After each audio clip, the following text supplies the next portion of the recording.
आज की क्लास बहुत इंपॉर्टेंट होने वाली है। जैसे अभी हमने आपको लास्ट क्लास में बताया था कि हम लोग सबसे पहले तो इसके ऊपर एप्लीकेशन पार्ट में मैंने स्टेबिलिटी का ऑर्डर बताया था और स्टेबिलिटी के बहुत सारे क्वेश्चंस भी हमने किए थे only based on the the plus I और माइनस आई इफेक्ट। अब हम लोग इसी में कुछ और एप्लीकेशन पार्ट में जाएंगे थोड़ा सा, और थोड़ा सा एसिडिक एंड बेसिक स्ट्रेंथ की स्टेबिलिटी का पार्ट देखेंगे। राइट, तो हेडिंग लिखेंगे बेटा सब लोग, compare the acidic and basic strength. Although मैंने लास्ट क्लास में समझा दिया था what is this all about.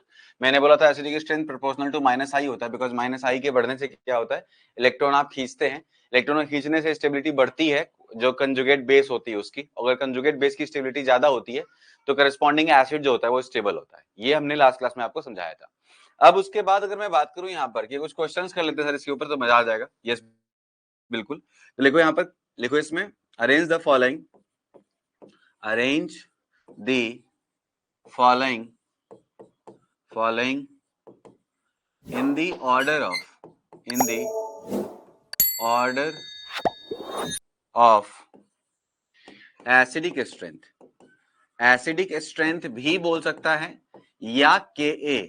आपको मैंने लास्ट क्लास में बताया था कि एसिडिक स्ट्रेंथ और के ए का ऑर्डर सेम होता है। राइट, दोनों के ऑर्डर में कोई डिफरेंस नहीं होता। जो ऑर्डर एसिडिक स्ट्रेंथ का होता है वही के ए का होता है, बिकॉज के ए की वैल्यू ज्यादा होने का मतलब होता है कि वो पर्टिकुलर एसिड बहुत ज्यादा स्ट्रॉन्ग था। बहुत ज्यादा का मतलब है कि ज्यादा स्ट्रॉन्ग था, और जिस कारण से जल्दी इक्विलिब्रियम अचीव हुआ। और जो के वैल्यू है वो ज्यादा है। के होता क्या है, तो प्रोडक्ट बाय रिएक्टेंट, इक्विलिब्रियम में हमने पढ़ा था के बेसिकली इक्विलिब्रियम कांस्टेंट है फॉर एसिड्स। तो के की वैल्यू ज्यादा होने का मतलब होता है कि एसिड जो है, मतलब एसिड जो है वो तुरंत टूट गया, जिस कारण से प्रोडक्ट का फॉर्मेशन ज्यादा हुआ और रिएक्टेंट जो है वो कंपैरेटिवली कम है। यही मतलब होता है। तो जिस कारण से क्या हो गया, प्रोडक्ट ज्यादा बनने का मतलब है कि एसिड टूट गया। एसिड टूटेगा कब, जब वो अच्छा एसिड होगा, तभी तो H+ आयन देगा। तो लास्ट क्लास में यही हमने लास्ट क्लास में डिस्कस किया था, अगर आप देखोगे तो यहाँ पर था वो पर्टिकुलर रिएक्शन। यहाँ पे जो इक्विलिब्रियम कांस्टेंट है वही कहलाता है के। तो यही तुम्हारा इक्विलिब्रियम कांस्टेंट है जो के कहलाता है बेटा। ठीक है, और के की वैल्यू दिस इनटू H+ बाहर निकालोगे तो दिस डिवाइड बाय दिस होता है, जैसे मैंने आपको बताया था। तो अगर दिस इनटू दिस का मतलब H+ आयन कॉन्सेंट्रेशन ज्यादा है तभी के ज्यादा होगा। अगर के ज्यादा तो H+ ज्यादा, H+ ज्यादा मतलब अच्छा एसिड था। सिंपल सी बात है। इस कारण से बेटा ये वाला ध्यान रखना। अब इसके ऊपर कुछ क्वेश्चन फटाफट फ्रेम कर लेते हैं और कंप्लीट भी करते हैं इसको।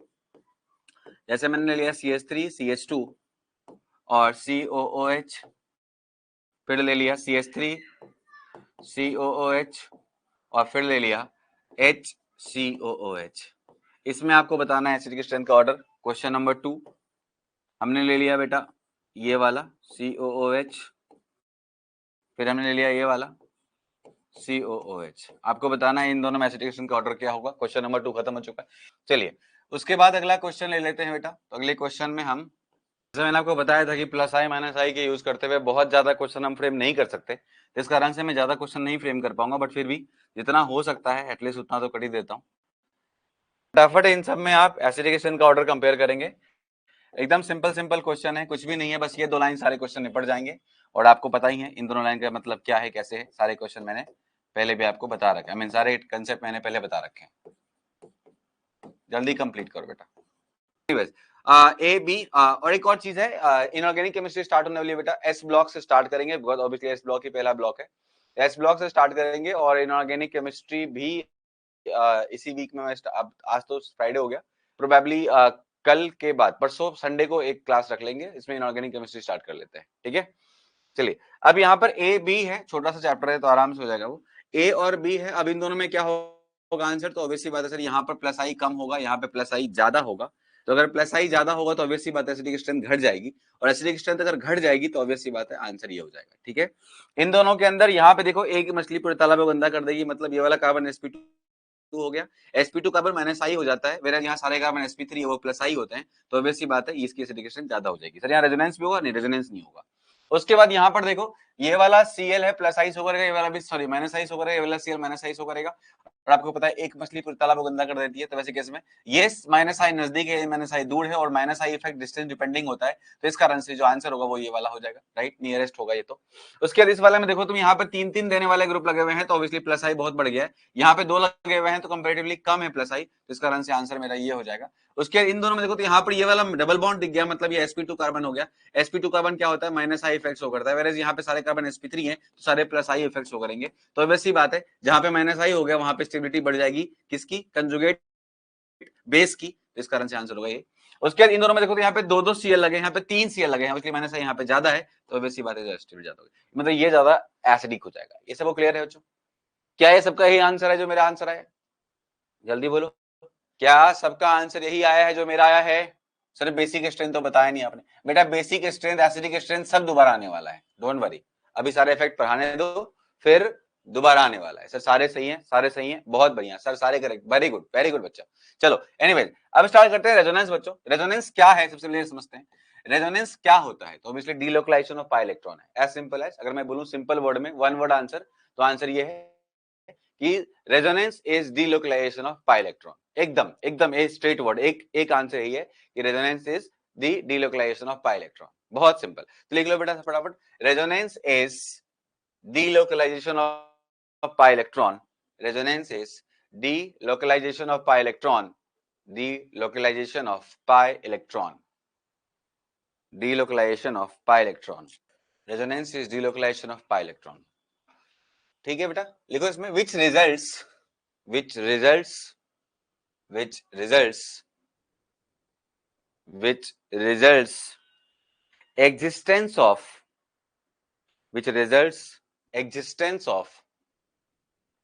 existence of molecule slash ion, which results existence of molecule slash ion, which results existence of molecule slash ion in more than one form, in more than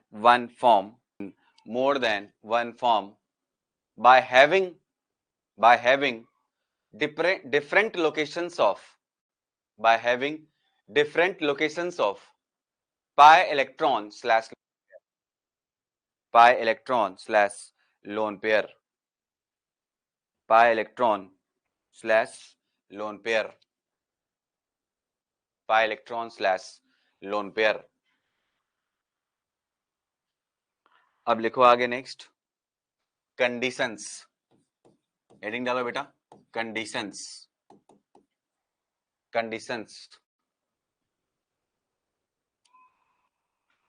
condition सबका लिखा हुआ हो गया? सबका लिखा हुआ हो गया बेटा?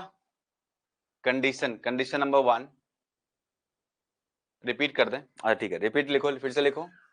Resonance is simply the delocalization of pi electron which results existence of molecule slash ion in more than one form,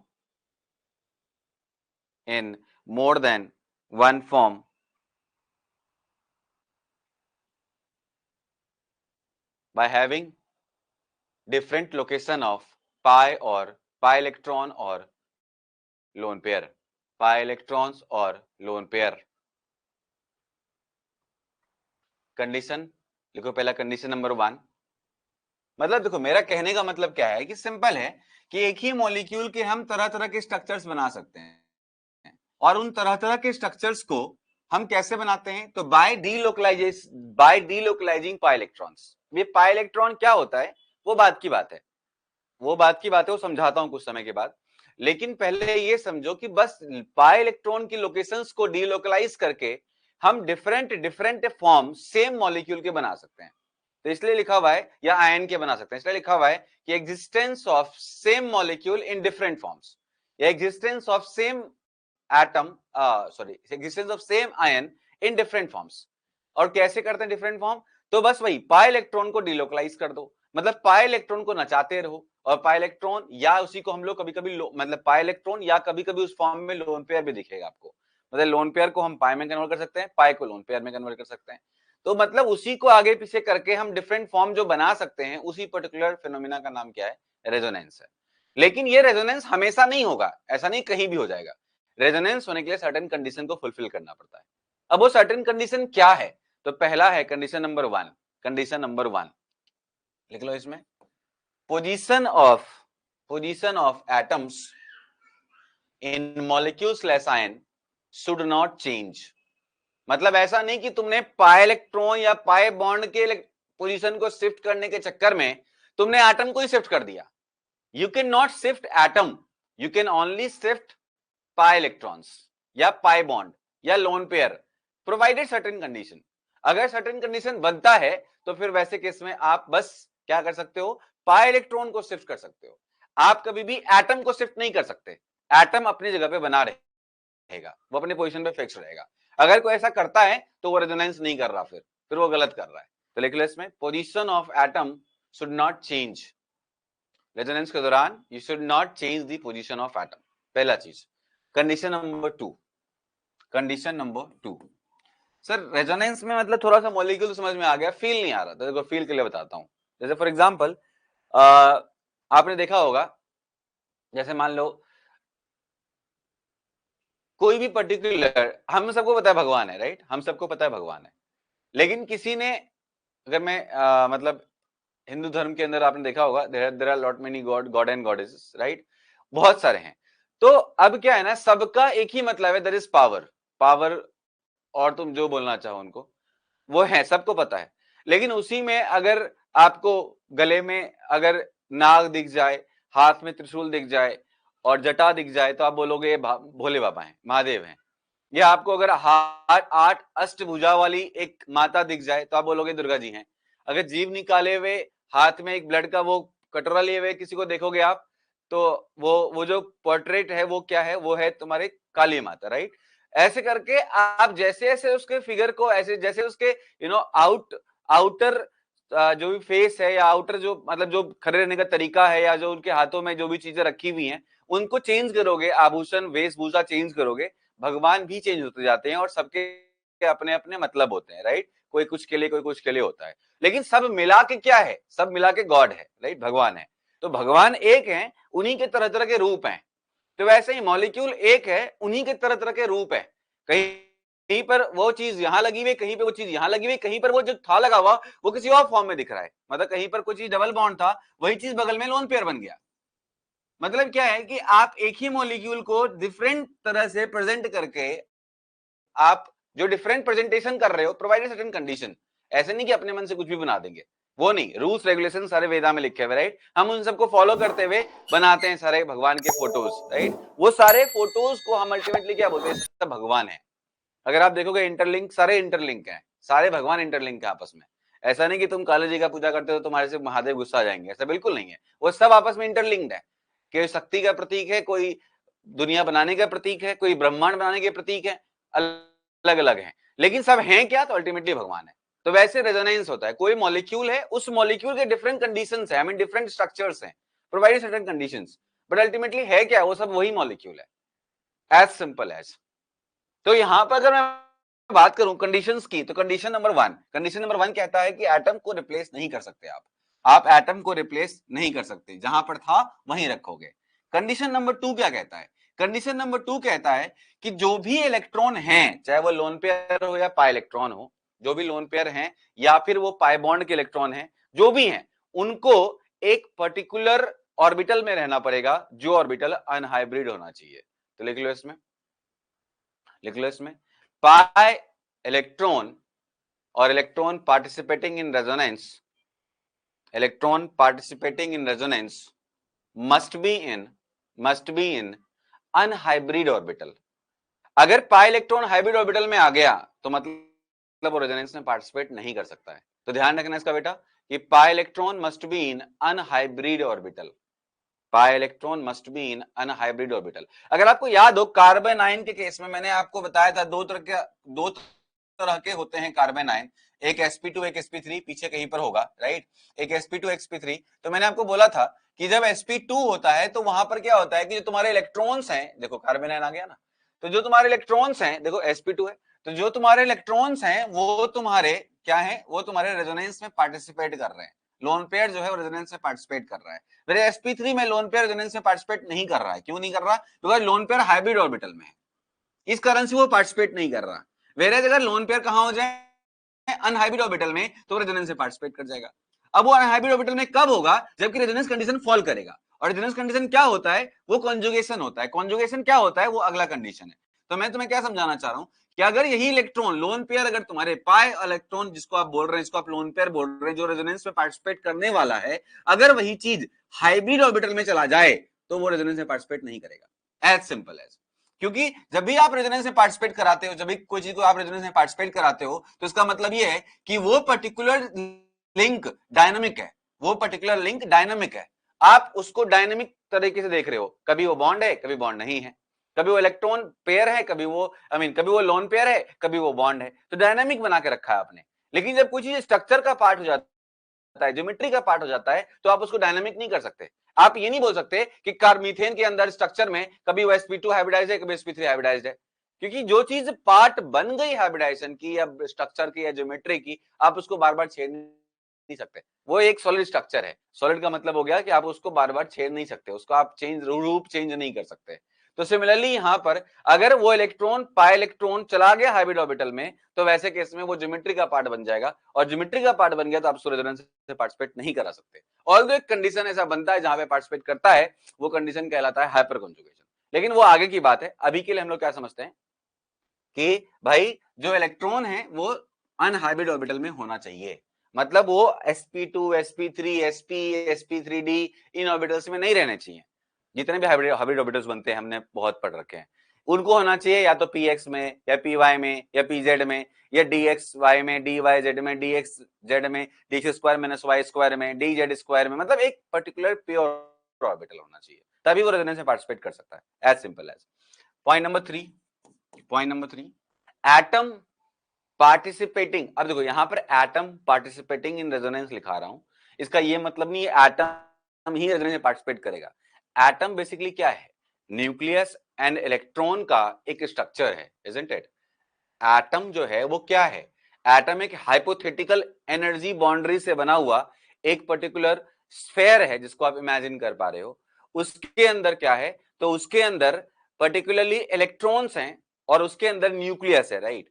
तो मतलब अगर मैं यहां पे बोलता हूं एटम पार्टिसिपेटिंग इन रेजोनेंस, इसका मतलब है उनके इलेक्ट्रॉन पार्टिसिपेट कर रहे हैं रेजोनेंस में। लिख लो इसमें, atom participating in resonance must be in same plane, must be in same plane. या फिर ऐसा बोल सकते हो आप, electron participating in resonance must lie in the same plane, must lie in the same plane.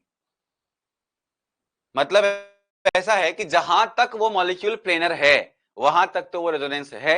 अगर वो मॉलिक्यूल नॉन प्लेनर हो गया, मतलब क्या, मतलब कोई ऐसा पार्ट है मॉलिक्यूल का जो नॉन प्लेनर है, उनके इलेक्ट्रॉन प्लेन के आउट चले गए हैं, तो वो इलेक्ट्रॉन कभी भी इस प्लेन में आकर रेजोनेंस नहीं करेगा।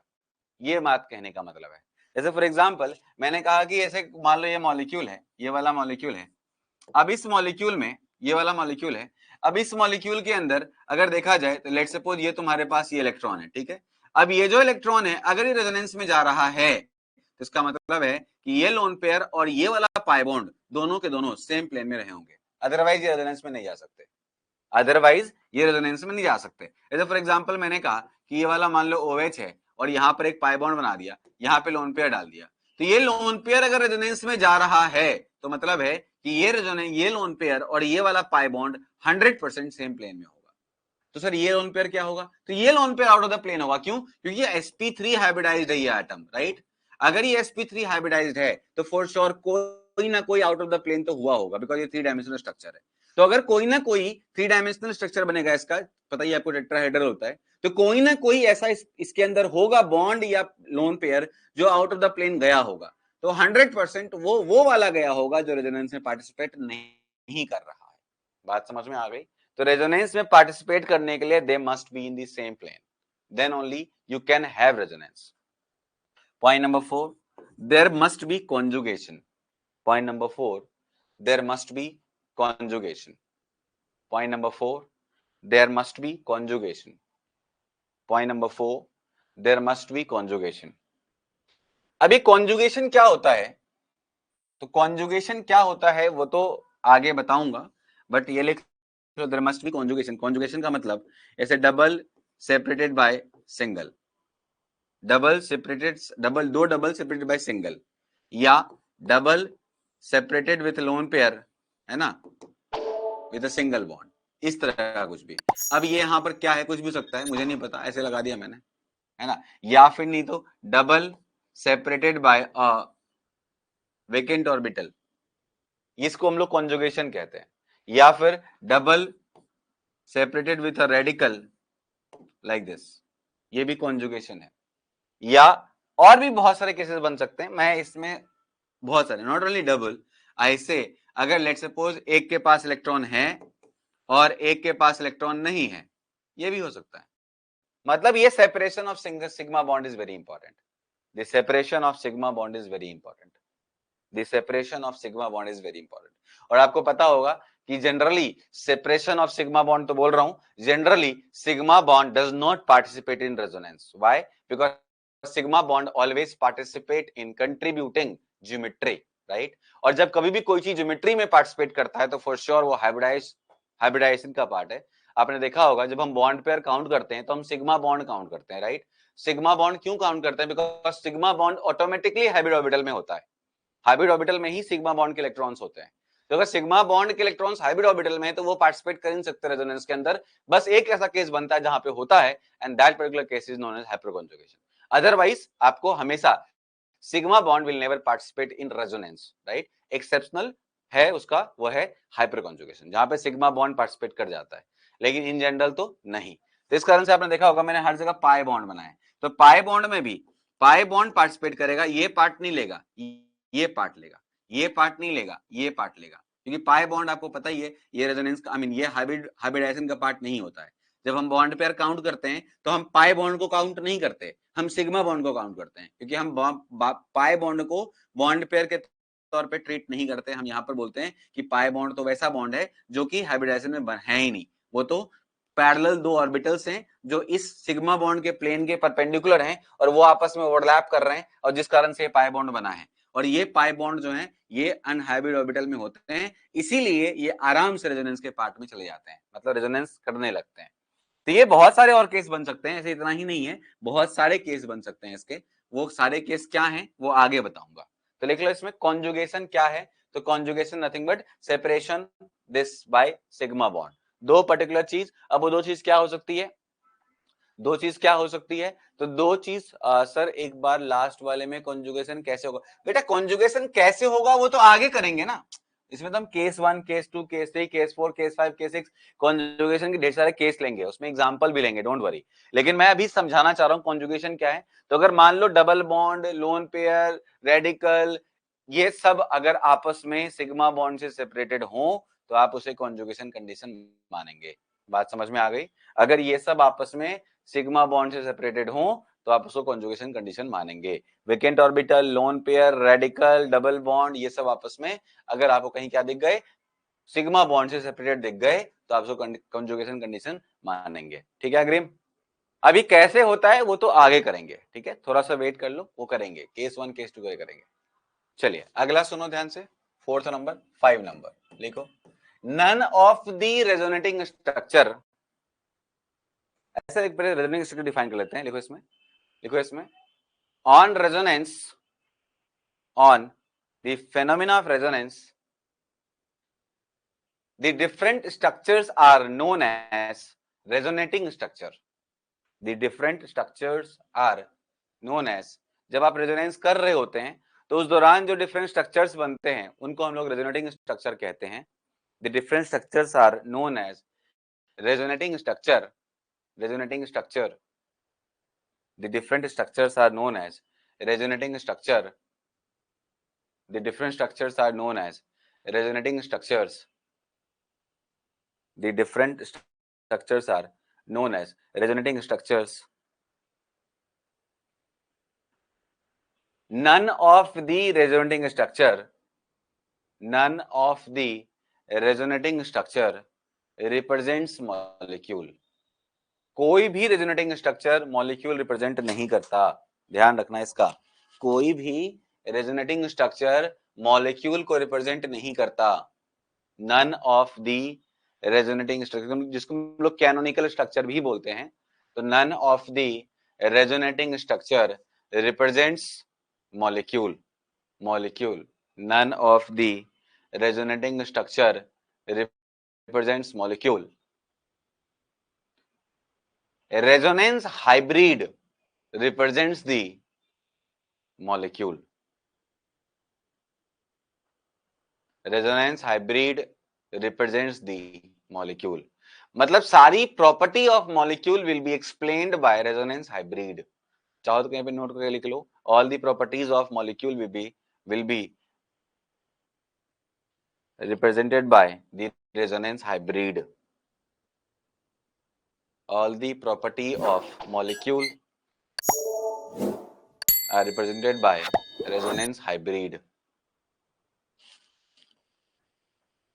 All the properties of molecules are represented by resonance hybrid. Clear है सबको? क्लियर है? नेक्स्ट लिखो, position of lone pair and pi bond changes whereas position of sigma bond remain fixed. Position of lone pair and pi bond changes. Position of lone pair and pi bond changes. जैसा भी मैंने बताया था कि pi bond और lone pair ही participate करते हैं resonance में, सिग्मा बॉन्ड नहीं करता है, इसलिए लिखा रहा हूं कि position of lone pair and pi bond changes on resonance. Obviously अगर रेजोनेंस नहीं है तब चेंज नहीं होगा, अगर रेजोनेंस है तो चेंज होगा। Whereas position of sigma bond remain unchanged. Position of sigma bond remain unchanged. Position of sigma bond remains unchanged. Next लिखो, इसमें क्या होता है, तो इसमें लोन पेयर कन्वर्ट होता है, यहीं पे लिख लो, 6 नंबर अलग से पॉइंट मत लिखना, इसमें नीचे उसी में लिख लो, उसी में नीचे लिख लो कि लोन पेयर जो है वो कन्वर्ट होता है पाई बॉन्ड में, या पाई बॉन्ड जो है वो कन्वर्ट होता है किसमें, लोन पेयर में। इस तरह चल रहा होता है, पाई लोन पेयर में, लोन पेयर पाई में। Next point, resonating structures are separated by double side arrow. ऐसे resonating structures are separated by double side arrow, मतलब अगर आप resonating structure बना रहे हो तो स्ट्रक्चर्स को आप इस तरह से सेपरेट करोगे, मतलब दो स्ट्रक्चर के बीच में ऐसा ही एक एरो होना चाहिए जो दोनों तरफ से एरो होना चाहिए। डबल साइड एरो को उसको बोलते हैं, इधर से भी एरो, इधर से भी एरो। ये सारे रूल्स फॉलो करने होते हैं बेटा अगर आप स्ट्रक्चर बना रहे हैं तो, ठीक है। चलिए तो शुरू करते हैं अब इसके ऊपर थोड़ी कहानी, थोड़ा डिटेल में जाके। पहले समझाता हूं केस, तो अपन 1 to 1 लेंगे, पहले समझाता हूं रेजोनेंस हुआ कैसे। सबने कॉपी कर, सबने लिख लिया सारा पॉइंट? सारे ने लिख लिया? अब लिखो heading, drying of resonating structure. Drying of resonating structure, तो केस, अब इसी के अंदर केस आएगा अग्रिम, जो आप पूछ रहे थे ना उसको हम लोग बहुत डिटेल में एक्सप्लेन करने वाले हैं। तो केस नंबर 1, केस नंबर 1 क्या कहता है कि सबसे पहला केस तो वही है, डबल बॉन्ड, सिंगल बॉन्ड और एक vacant orbital. This is one of the most important case, double bond, single bond, vacant orbital. इसको हम लोग बोलते हैं कॉन्जुगेशन केस नंबर 1।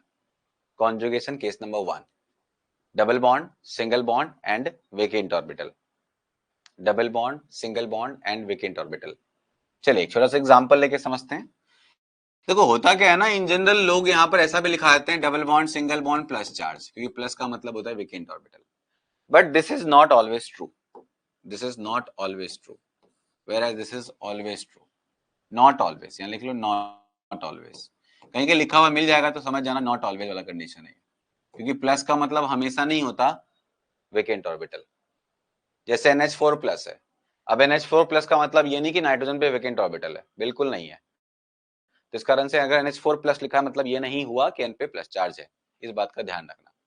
तो सर क्या है, तो वही मैं बोल रहा हूं, ये कंडीशन हमेशा वैलिड है, ये कंडीशन हमेशा वैलिड नहीं है। जैसे डबल बॉन्ड, जैसे carbon double bond, single bond carbon और प्लस चार्ज, तो यहाँ पे ओके है बिकॉज कार्बन प्लस पे एक वेकेंट ऑर्बिटल होता है, कार्बन प्लस पे एक वेकेंट ऑर्बिटल होता है। लेकिन carbon double bond, single bond और NH3 प्लस लिख दिया तो यहाँ पर रेजोनेंस नहीं है। क्यों नहीं है? क्योंकि नाइट्रोजन के पास वेकेंट ऑर्बिटल नहीं है। बात समझ में आ गई? तो यहाँ पर कट करके लिख देना नॉट ऑलवेज, नॉट ऑलवेज, इसलिए मैंने कट किया है, ठीक है। ये ओके क्यों है? क्योंकि अगर चेक करोगे तो carbon double bond, single bond carbon, अगर इसके ऊपर प्लस चार्ज है, इसका मतलब ये हो गया कि कार्बन के ऊपर प्लस चार्ज है तो ऑटोमेटिकली बात है कि 2 हाइड्रोजन तो होगा, अगर लिखा हुआ नहीं तो 2 हाइड्रोजन होना ही चाहिए, एक यहां होगा और 2 यहां होगा। अब अगर आप देखोगे तो कार्बन के आउटरमोस्ट में 4 था, उसमें से एक इसने लूज कर दिया तो बच गया 3। अब 3 के 3 शेयरिंग कर रहा है, कहां पर? एक तो यहां शेयरिंग कर रहा है और 2 यहां शेयरिंग कर रहा है। तो 3 के 3 अगर शेयरिंग करेंगे तो 6 हो गए, राइट? 3 के शेयरिंग के थ्रू 6 हो गए। अब 6 का मतलब है आउटर मोस्ट में एक ऑर्बिटल खाली हो गया। तो अगर एक ऑर्बिटल खाली हो गया उसको मैं ऐसे रिप्रेजेंट कर सकता हूँ, ये ऑर्बिटल खाली है इसका। वही चीज है जो यहाँ पे दिख रही है, बिल्कुल सही है। वेराज अगर मैं यहाँ पे आऊं तो यहाँ पे देखो क्या हो रहा है, तो H2C तो मैं यहाँ लिख रहा हूँ, डबल बॉन्ड HC आ गया। उसके बाद नाइट्रोजन के ऊपर एक प्लस चार्ज है और 3 हाइड्रोजन है, तो नाइट्रोजन के आउटर मोस्ट में 5 होता था, राइट? नाइट्रोजन के आउटर मोस्ट में 5 होता था, उसमें से एक चला गया तो बच गए 4। अब 4 की 4 शेयरिंग कर रहा है तो मतलब हो गया 8। और आपको पता होगा कि nitrogen comes in period number 2, it does not have vacant D orbital, right? तो वैसे केस में nitrogen doesn't have any vacant orbital here. तो वैसे केस में तुम देख सकते हो ना, 8 हो गए ना। अगर 8 हो गए तो 8 ही इसके आउटर मोस्ट में हो भी सकता है, क्योंकि nitrogen comes in period number 2 and it has only outer most S and P. S can maximum occupy 2 and P can maximum occupy 6. 2 plus 6 is 8. We cannot say more than 8, right? We cannot have more than 8. Why? Because nitrogen cannot accumulate more than 8 electrons. Nitrogen, that's why nitrogen cannot show pentavalency. ये हमने बहुत पहले पढ़ रखा है, कहाँ पे? Chemical bonding के अंदर। तो इस कारण से नाइट्रोजन का फुलफिल हो चुका है। अब प्लस चार्ज होने के बावजूद इलेक्ट्रॉन रिच नहीं है, आई मीन इलेक्ट्रॉन डेफिशिएंट नहीं है, ये इलेक्ट्रॉन प्रॉपर इसके पास जितना होना चाहिए उतना ही है। वेराज यहां पर देखो, कार्बन के आउटर मोस्ट में 4 था, एक लूज कर दिया, 3 हो गया। 3 के 3 शेयरिंग कर लिए, 6 हो गया। आउटर मोस्ट में 8 हो सकता है कार्बन के, because carbon also comes in period number 2, it has S and P in the outer most, 2s2p। 2d नहीं होता, 2s2p होता है, 2d पॉसिबल नहीं है। तो S और P में मैक्सिमम कितने हो सकते हैं? 8 हो सकते हैं। यहाँ पे है 6, तो मतलब क्या है? एक ऑर्बिटल खाली है। वो कौन सा वाला है? P वाला खाली है, तो ये यहाँ दिख रहा है, ठीक है। और मैंने तुमको कार्बोकेटाइन का वेकेंट ऑर्बिटल दिखाया हुआ भी पीछे, जब कार्बोकेटाइन बता रहा था मैं। तो अब यहाँ पर आप देखोगे तो यहाँ पर रेजोनेंस नहीं हुआ, लेकिन यहाँ रेजोनेंस हो गया। तो मतलब ये हो गया कि ये कंडीशन हमेशा वैलिड है, ये वाला हमेशा वैलिड नहीं है। सारी बात जो मैं बोला सब कुछ लिखो खुद से, अपने वर्ड्स में लिखो, यहाँ पर बहुत इंपॉर्टेंट है, लिख लो। Although it has plus charge, but it is not electron deficient. It has 8 electron in the outermost, so no vacant orbital. अगर वही nitrogen would have been the element of period number 3, तो मैं ऐसा बोल सकता था कि हाँ नाइट्रोजन के आउटरमोस्ट में खाली है, अभी एक क्या बहुत सारा खाली है। क्यों? पीरियड नंबर 3 का मतलब हो गया 3d भी आ गया, और 3d जहां आया तो 5 ऑर्बिटल आ गए एक्स्ट्रा d वाले, तो वो खाली होगा। लेकिन चूंकि पीरियड नंबर 2 का एलिमेंट है तो it does not have 2d। Carbon does not have 2d, nitrogen does not have 2d, because 2 में d पॉसिबल नहीं है। सेकेंड सेल में S और P ही पॉसिबल है। ये बड़ी डिटेल में मैंने बता रखा है केमिकल बॉन्डिंग के अंदर, इफ यू रिमेंबर। क्या ये बात सबको समझ में आ गई? तो क्या ये हमेशा ऐसा लिखोगे? नहीं, हमेशा ऐसा लिखोगे। अब इसके थ्रू एक और चीज सामने आई ना, देखो प्लस वर्ड समझ में आ गया। कभी कभी क्या होता है, प्लस नहीं होता है फिर भी वो रेजोनेंस में होता है। अगर ये कंडीशन पता है तो आप समझ पाओगे। सर कैसे दिखाओ, एक बार करके दिखाता हूं। देखो जैसे carbon double bond carbon single bond boron, और यहां पे लगा दिया BH2। देखो अब देखो आप ध्यान से, तो कार्बन के आउटर मोस्ट, तो कार्बन का तो चलो ठीक है काम बन गया, CH2, यहाँ पे CH डाल दो। अब यहाँ देखो बोरोन के आउटर मोस्ट में कितने होते हैं? 3 होते हैं। 3 के 3 इसने शेयरिंग कर ली, कितने हो गए? 6। Boron also comes in period number 2, मतलब इट हैज ऑल्सो 2s2p, तो मतलब इसका एक 2p क्या है? खाली है। तो इसे है यहाँ पर तुम देखोगे तो बोरोन हैव 6 इलेक्ट्रॉन्स, तो ऑब्वियसली वही कंडीशन बन गया, double single vacant orbital, double single vacant orbital. तो हाँ रेजोनेंस कर रहा है, बिल्कुल कर रहा है, ये नहीं कर रहा, ये कर रहा है। सबको क्लियर है? ये समझ में आया कि नहीं मैं जो बोल रहा हूं यहाँ पर? बहुत मोटी बातें हैं, बट बहुत महीन बात है, बहुत इंपॉर्टेंट है, ये समझना बहुत जरूरी है। अगर ये समझ में आया तभी आप आगे बढ़ पाएंगे इसमें। अब करके दिखाता हूँ रेजोनेंस होता कैसे है, कैसे इलेक्ट्रॉन ट्रांजिट करते हैं, वो सब समझाता हूँ। देखो ध्यान से, सब ध्यान देना इधर, होता क्या है सब देखो यहाँ पर ध्यान से। तो अभी एक कंडीशन लेते हैं, ऐसा सिंपल सा कंडीशन लेते हैं ताकि तुम्हें ज्यादा कंफ्यूजन ना हो, राइट? ये सिंपल कंडीशन लेते हैं और देखते हैं कैसे नाचता है ये तुम्हारा कौन? लोन पेयर और वेकेंट ऑर्बिटल आपस में कैसे ही रेजोनेंस कर रहे होते हैं। सब ध्यान देना इधर। अब देखो भैया ध्यान से, आपको पता है कार्बन हो या कोई भी हो, इन सब के पास ऑर्बिटल्स होते हैं, राइट? तो ऑर्बिटल्स में एक ऑर्बिटल तो अलोंग एक्स एक्सिस होगा, बिल्कुल बात सही है। एक ऑर्बिटल होगा अलोंग वाई एक्सिस, इसको अलग पेंसिल बना के दिखाता हूं, अलोंग वाई एक्सिस, और एक ऑर्बिटल होगा along Z axis. I hope ये सबको पता है। सर ये कहां से आए? बेटा ये तो आपको पता ही है, एस एक्स वाई जेड ये तीन तरफ से ऑर्बिटल्स होते हैं, बिल्कुल होते हैं। अब इस एक्स वाई जेड ऑर्बिटल में देखना ध्यान से बेटा, बेसिकली हम जो मॉलिक्यूल की बात कर रहे हैं वो मॉलिक्यूल हमारा कुछ ऐसा था, याद करो, CH2 double bond, CH single bond, CH2 और यहां पे था प्लस चार्ज, ये मॉलिक्यूल था। तो यहां पर अगर आप देखोगे तो इस कार्बन का जो हाइब्रिडाइजेशन है वो sp2 है, डबल बॉन्डेड है, ये भी sp2 है, और मैंने बताया था ये भी sp2 होता है क्योंकि कार्बोकेटायन है, तीनों sp2 है, बिल्कुल सही। तो मतलब ये प्लेन में तो हैं, अगर प्लेन में है बिकॉज सबके सब sp2 हैं, सबके सब ट्राइंगुलर प्लेनर ज्योमेट्री बना के बैठे हुए होंगे, परफेक्ट बात चल रही है, अभी तक तो कोई दिक्कत नहीं है। अब अगर ध्यान दोगे इसमें आप, तो इसके अंदर यहां पर इसने क्या किया है, तो इस कार्बन ने 2 सिग्मा बॉन्ड बनाया है हाइड्रोजन के साथ और 1 सिग्मा बॉन्ड बनाया है कार्बन के साथ। तो मतलब ये हो गया कि बेसिकली सारे sigma bond will be in the hybrid orbital, क्योंकि आपको बताया था मैंने कि sigma bond always, I mean electron of sigma bond is always in hybrid orbitals, है ना, इस कारण से वो रेजोनेंस में पार्टिसिपेट नहीं करते हैं। तो अगर मैंने कहा कि भाई साहब इसका ये वाला जो ऑर्बिटल है, ये लेट सपोज ये वाला, देखो अब देखो ये हाइब्रिड ऑर्बिटल बनने के लिए क्या चाहिए, एक एस चाहिए, 2 पी चाहिए। तो मतलब ये तो श्योर हो गया कि इन 3 पी में से 2 पी तो हाइब्रिडाइजेशन में चला जाएगा और 1 पी जो है वो बेचारा बैठा रहेगा आराम से चुपचाप। तो अगर 1 पी चुपचाप बैठा रहेगा तो 1 पी को हमने लेट सपोज ये जो येलो आई मीन पिंक वाला पी है वो मान लेते हैं कि वो चुपचाप बैठा हुआ है। अब जो बचे हुए 2 पी हैं वो थे तुम्हारे जेड वाले पी, वो थे तुम्हारे जेड वाले पी, वो हाइब्रिडाइजेशन में चले गए, और जो थे तुम्हारे कौन से वाले एक्स वाले पी वो चले गए हाइब्रिडाइजेशन में। तो मैंने इसको हाइब्रिडाइजेशन में भेज दिया। बेटा सब इसलिए समझा रहा हूं, बना बना के दिखा दिखा के, देखो ध्यान से। अब एक बच गया है जो तुम्हारे क्या है, अनहाइब्रिड ऑर्बिटल वाला पी है, ये समझ में आ जाएगा तो पूरा का पूरा रेजोनेंस समझ में आ जाएगा।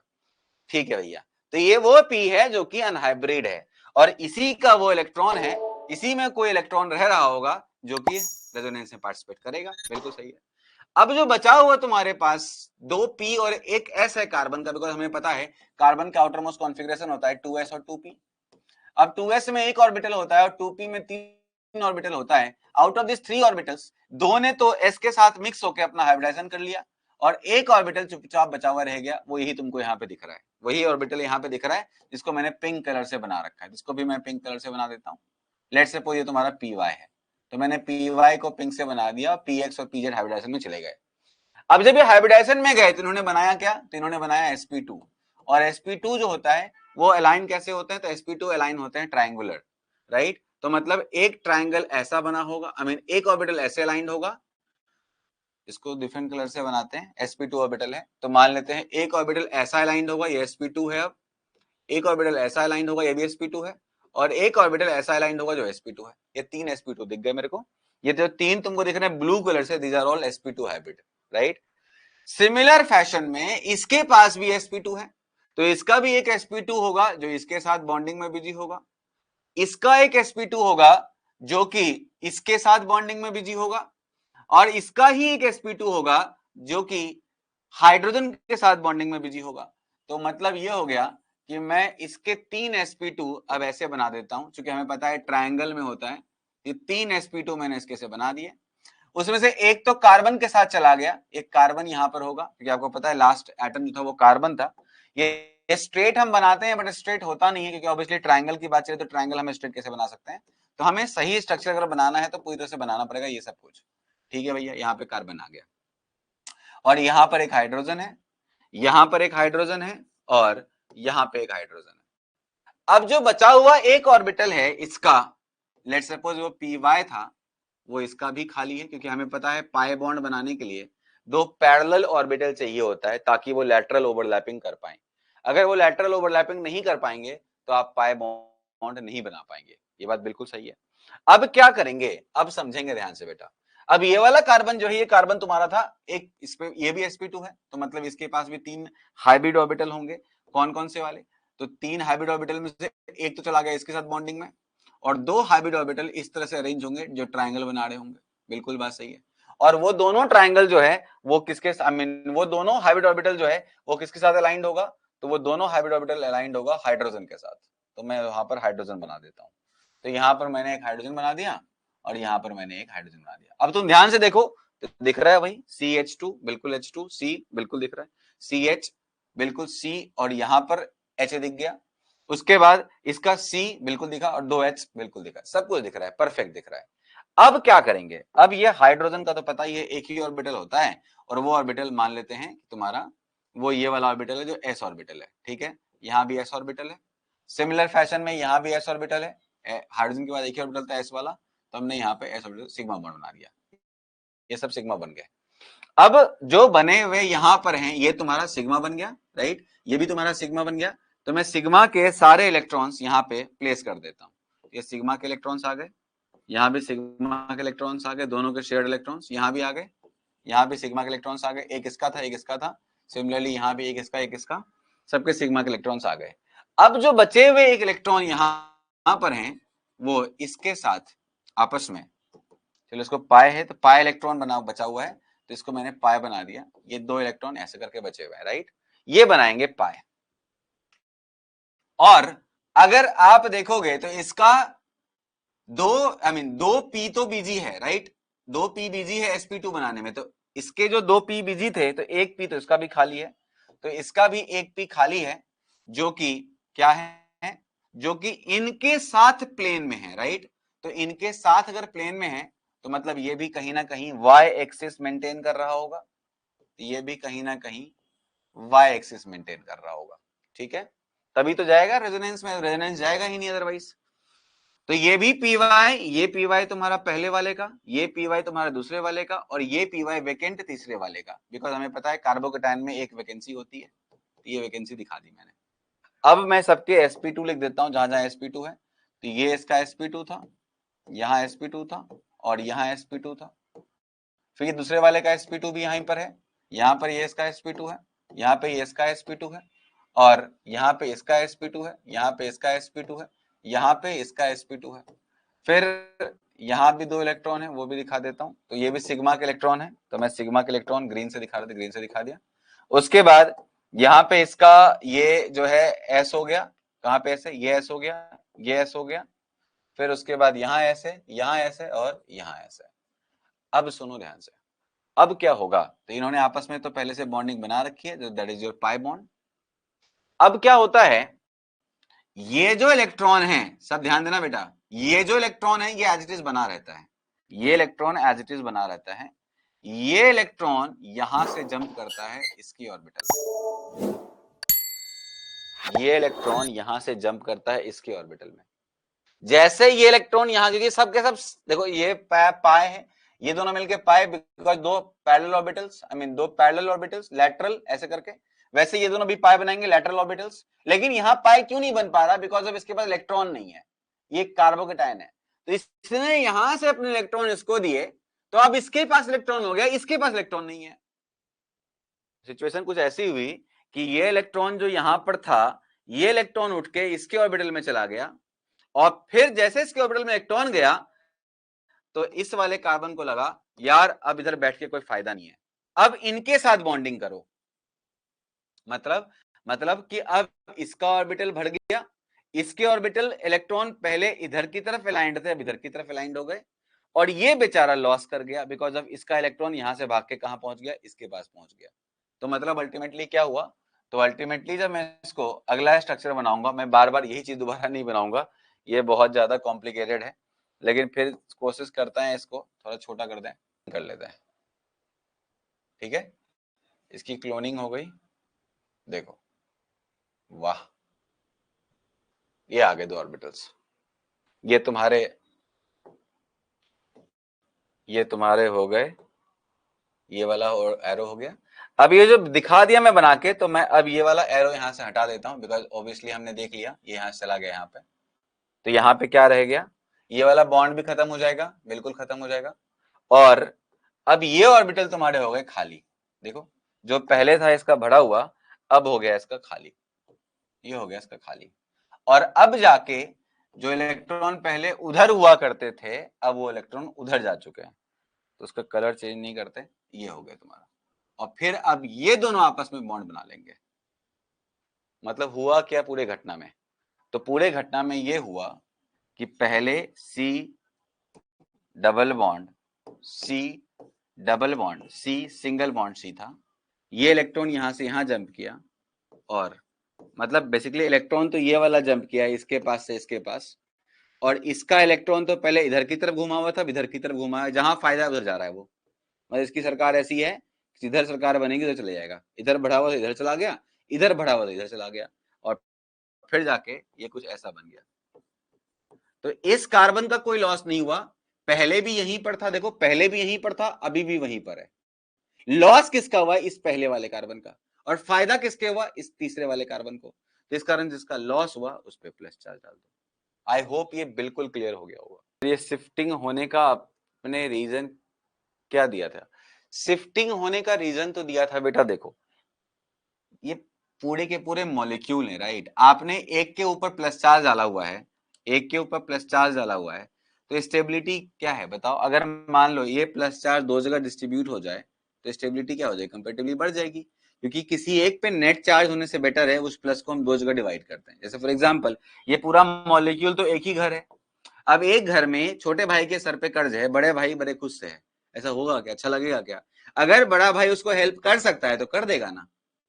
अब क्या हुआ? वो कर्ज दोनों में बट गया, मतलब अब ना मॉलिक्यूल ऐसा है और ना मॉलिक्यूल ऐसा है, ये दोनों क्या है? रेजोनेटिंग स्ट्रक्चर्स है। मैंने बोला ना, resonating structure does not represent the molecule. अब आप ये नहीं बोल सकते हो ये कर्ज छोटे भाई का है, आप ये नहीं बोल सकते ये कर्ज बड़े भाई का है, ये बोलोगे अब ये कर्ज घर का है। और घर क्या है? तो घर इज रेजोनेंस हाइब्रिड, घर इज रेजोनेंस हाइब्रिड। मतलब थोड़ा प्लस यहां पर है आधा, थोड़ा प्लस यहां है आधा, और हल्का सा डबल बॉन्ड यहां पर है और हल्का सा डबल बॉन्ड यहां पर है। ये तुम्हारा घर है, ये घर है। अब अगर तुम चाहो तो इसको ऐसा भी बना सकते हो कि भाई चूंकि पूरे घर पे ही कर्ज है, तो ऐसा भी बना सकते हैं आप, ऐसा बना दिया और हल्का से यहाँ पे डबल बॉन्ड दिखा दिया, यहाँ पे हल्का डबल बॉन्ड दिखा दिया, और यहाँ पे आके यहाँ पे एक प्लस वन डाल दिया। बात समझ में आ गई? बहुत सुंदर स्ट्रक्चर बनाया है सर, धन्यवाद। ये समझ में आया क्या? ये समझ में आया क्या? ना ये तुम्हारा घर है और ना ये तुम्हारा घर है, इन दोनों में से कोई। तुम ये नहीं बोल सकते कि छोटे भाई पे कर्ज है या बड़े भाई पे कर्ज है, ये कर्ज दोनों पे है, आधा आधा बांट गया। अब स्टेबिलिटी क्या हो गई? थोड़ी बढ़ गई, किसी एक पे तो बेटर है ना दोनों पे हो, है कि नहीं? बिकॉज ये सेंटर अटैकिंग सेंटर है, यहां पे कोई अटैक कर देता है।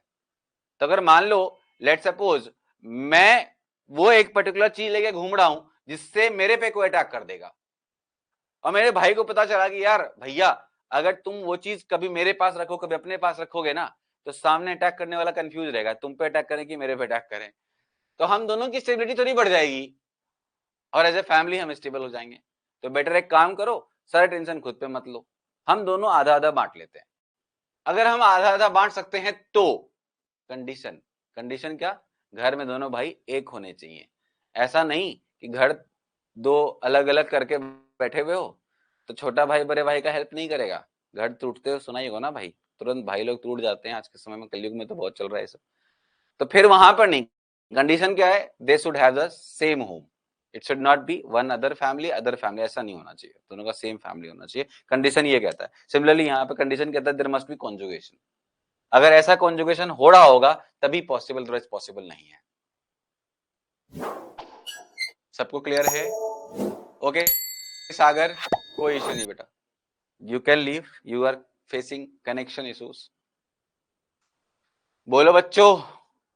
तो अल्टीमेटली क्या हुआ कि हमने यहां से उठा के डबल बॉन्ड यहां शिफ्ट कर दिया, ये प्लस यहां आ गया और वो हो गया अनचार्ज। लेकिन ना ये स्ट्रक्चर है ना ये स्ट्रक्चर है। अगर मैं बोलूं ये स्ट्रक्चर नंबर ए है और ये स्ट्रक्चर नंबर ए है और ये स्ट्रक्चर नंबर बी है, तो मैं बोलूंगा A and B are the resonating structure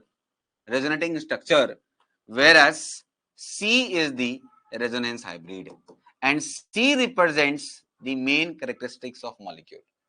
लिख लो, C represents the main characteristics of molecule. A and B are the resonating structure and C is the resonance hybrid. C represents the main characteristics of molecule or all the characteristics of molecule. right? C represents the molecule whatever you want. C is called resonance hybrid. और बच्चों ये दोनों कहलाते हैं resonating structure, इसलिए मैंने बीच में ऐसा एरो बनाया। मैंने बताया ना, दो रेजोनेटिंग स्ट्रक्चर को हम इससे सेपरेट करते हैं। अब यहाँ पे तुम देखो एटम का पोजीशन मैंने चेंज नहीं किया है, सिग्मा बॉन्ड को मैंने चेंज नहीं किया, सिग्मा बॉन्ड फिक्स है। मैंने किसको चेंज किया है? पाई बॉन्ड को चेंज किया है, राइट? पाई बॉन्ड के लोकेशन को चेंज किया है। तो वो सारे कंडीशंस जो मैंने वहां लिखाए थे, वो सारे कंडीशंस को मैं फुलफिल कर रहा हूं, तब जाके मैं रेजोनेटिंग स्ट्रक्चर बना पा रहा हूं। कॉपी कर लो, जैसे मैंने को बनाया वैसे ही तुम भी बनाओ, उसको कॉपी करो। तो आपको कुछ स्ट्रक्चर्स बना के रखने हैं, खुद से ट्राई करना है। तो पहले ये इसको हेल्प करेगा, फिर ये इसको हेल्प करेगा, ये इसको हेल्प करेगा, यहाँ प्लस आएगा, फिर ये इसको हेल्प करेगा तो यहाँ प्लस आएगा, ऐसे चलेगा पूरा, ऐसे यहाँ से यहाँ तक। और याद रखना, कभी इधर से कभी उधर से ये सब मत करना, एक तरफ चलना, या तो इधर से इधर या इधर से इधर। ये 3-4 स्ट्रक्चर्स आप खुद से ट्राई करोगे, और एक मैं बना देता हूं यहाँ पर। जैसे मान लो इसकी बात कर लेते हैं, तो इसमें क्या होगा सबसे पहले, तो C double bond C single bond C double bond C single bond plus charge, यही तो है। तो क्या करेंगे, एक तरफ जाना, या तो लेफ्ट से राइट या तो राइट से लेफ्ट, जो मर्जी करे। तो मैं लेफ्ट से राइट जा रहा हूँ, यहाँ से यहाँ गए, तो ये पहला बन जाएगा तुम्हारा C double bond C single bond C double bond C। और एक मिनट रुक जाओ, क्या हो गया, ये चला गया यहाँ से, सिंगल बॉन्ड आ गया। कितने कार्बन है, 2 2 4 1 5, 2 2 4 1 5, ठीक है। तो डबल बॉन्ड यहाँ आ जाएगा, और यहाँ पे आ गया तुम्हारा प्लस चार्ज। फिर क्या होगा, अब ऐसा मत करना इसको इधर ले आना, ऐसा नहीं, जिधर गए उधर जाना है। ये आ गया, कुछ बच्चा क्या करता है, फिर वापस यहाँ आ गया, तो वापस यहाँ गया तो फिर से यही बन जाओगे, क्या फर्क पड़ता है, क्या फायदा होगा उससे। ये आ गया।